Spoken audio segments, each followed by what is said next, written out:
অধিকাংশ মানুষই হয়তো জানেন টাইটানিকের করুণ পরিণতির কথা, কিন্তু কম লোকই হয়তো জানেন জেনির গল্প। জেনি একটি বেড়াল যে টাইটানিকেই থাকতো, এবং সম্ভবত একমাত্র প্রাণী যে আসন্ন বিপদের আওয়াজ পেয়েছিল। জেনি কোনো সাধারণ বিড়াল ছিল না, তাকে টাইটানিকের অফিসিয়াল ইঁদুর শিকারীর কাজ দেওয়া হয়েছিল। জাহাজের ইঁদুর নিয়ন্ত্রণ করাই ছিল তার প্রধান কাজ। জাহাজ যখন প্রথম সাগরের ট্রায়াল দিচ্ছিল, সেই সময় জেনি একটি বাচ্চার জন্ম দেয়। এক জাহাজকর্মী, জিম মালহল্যান্ড, জেনির যত্ন নেওয়া শুরু করেন। জিম জাহাজের গ্যারির কাছে বয়লার ঘরে উষ্ণতার ঠিক পাশে একদম রাজকীয় নরম একটি বাসা বানিয়ে দেন স্পেশালি জেনি ও তার বাচ্চাদের জন্য। নিজের অবশিষ্ট খাবারের ভাগ দিতেও কার্পণ্য বোধ করেননি জেনিকে।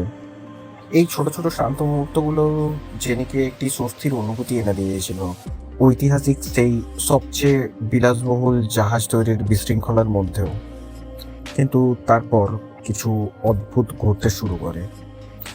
জাহাজ ছাড়ার ঠিক কদিন আগে জেনির আচরণ বদলে যায়। সে অস্থির হয়ে ওঠে।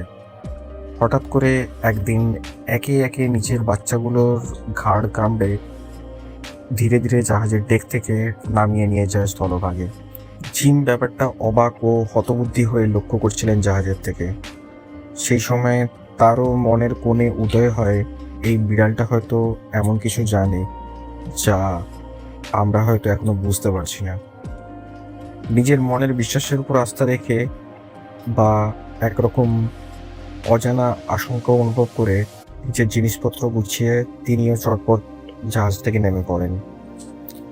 যথারীতি সময় মতো টাইটানিক ছাড়ে এবং নিজের গন্তব্যের দিকে রওনা দেয়। এর পরের ঘটনা আমরা সবাই জানি যে কি ঘটেছিল। বহু বছর পরে বৃদ্ধ জিম এক সাংবাদিককে সেই ঘটনা বলেন।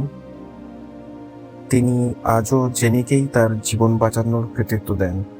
হয়তো জেনি না থাকলে তিনি আজ হয়তো বেঁচে থাকতে পারতেন না। এই রকমই আরও ঘটনা শুনতে আমাদের সাথে থাকুন এবং সাবস্ক্রাইব করুন আমাদের চ্যানেলকে।